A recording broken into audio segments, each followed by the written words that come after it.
Today, but I speaking about rich man. ప్రియులారా, యేసు ప్రభు చక్కటి ఉపమానాన్ని చెప్పాడు ఇద్దరు సహోదరులతో. ఆ ఉపమానం ఏమిటంటే, ఒక ధనవంతుడు ఉన్నాడు. ఆ ధనవంతునికి చాలా ఆస్తి ఉంది.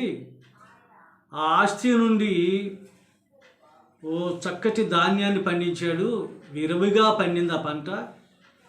ఆ పంట పొలము నుండి ఇంటికి వచ్చే సమయానికి తనకున్నటువంటి పాత కూట్లు అవి పట్టవట.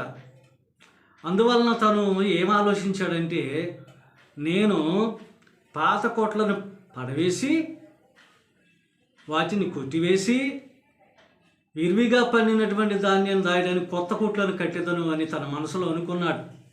తన హృదయంలో ఆలోచించుకొనిచున్నాడు. కనుక ప్రియులారా, ఈ విధంగా తను ఆలోచించుకొని మరొక ఆలోచన కలిగి ఉన్నాడు. ఏంటంటే, అయ్యో దేవుడు లేక ఇతర విషయాలని ఆలోచన చేసుకోకుండా, ఇది నా వల్లనే కలిగింది, ఇది నా వల్లనే పండాయి, నేను విస్తారమైన ధనం కలిగి ఉన్నాను, విస్తారమైనటువంటి ధాన్యం కలిగి ఉన్నాను, నా జీవితాంతం నేను ఏం చేసినా పర్వాలేదు, ఎలా జీవించినా పర్వాలేదు, ఏ విషయం ఎలా మాట్లాడినా పర్వాలేదు, నాకు విచారణే లేదు, నాకు కావలసినటువంటి వసతులన్నీ కలిగి ఉన్నానని గర్వంతో తన మనసులో ఆలోచించుకుంటున్నాడు. ఇంకొక విషయం ఏంటంటే, ఈ ధాన్యం ఇచ్చాడు, ఆస్తి ఉంది, నాకు కావలసినటువంటి విషయాలన్నిటిలో నేను ఎవరికి భయపడిన అవసరం లేదు. నేనేం చేస్తానంటే ప్రతిదినం కూడా తింటాను, త్రాగుతాను, సుఖిస్తాను అని తన మనసులో అనుకున్నాడు.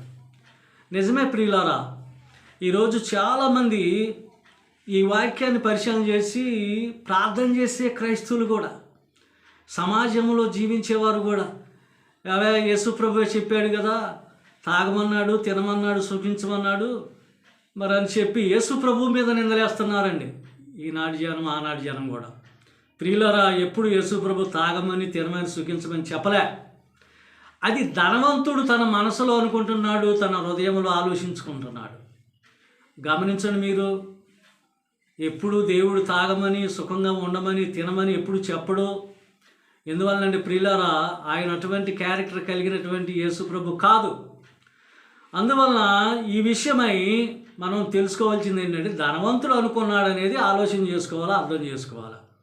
ఇంకొక విషయం ఏంటంటే, దేవుడు అంటున్నాడు అటువంటి వారిని దేవుడు చూస్తాడని మీరు ఆలోచన చేసుకోండి. ఈ మాటను బట్టి, ఓ ఎర్రి ధనవంతుడా, ఎర్రివాడా, ఈ రాత్రి నీ ప్రాణాన్ని నేను అడుగుతున్నాను, తీసుకొని పోతాను. మరి ధాన్యం ఏమైపోద్ది, ఆస్తి ఏమైపోద్ది, కొట్లు ఏమైపోతాయి, ఆలోచన చేసుకోమన్నాడు. కనుక ప్రియులారా, ధనవంతులారా, మీరు ఆలోచించాలా. ధాన్యం ఉందని, డబ్బు ఉందని, హోదా ఉందని గర్వపడకూడదు. ప్రతి మానవుడు కూడా తగ్గించుకొని జీవిస్తే తను కలిగినటువంటిది అభివృద్ధి చేస్తాడు దేవుడు. నమ్మండి ఈ వాక్యాన్ని, వినండి, విశ్వసించండి. ధనవంతుడు పెట్టిన గతి మనకు పట్టొద్దు. ఎర్రివాడా, ఈ రాత్రి నీ ప్రాణాన్ని తీసేస్తాను, ఇవన్నీ ఎవరి వశం అవుతాయి, ఎవరు తీసుకువెళ్తారు అని ప్రశ్న వేశాడు. ప్రియులారా, ప్రతి మానవుడు దేవుని ఎడల ధనవంతుడు కాక ఏది అవసరమో అదే సమకూర్చుకోవాలి ప్రతి మానవుడు. యేసుప్రభు శిష్యులు అడిగారు కదా ఆయన్నే, ప్రభువా మాకు అనుదిన ఆహారం దయచేయమన్నా కదా, కోట్లు ఆస్తి ఏమైనా వాళ్ళు అడగలే. ఎంత తగ్గించుకొని అడిగారో అంత వాళ్ళు హెచ్చించబడ్డారు.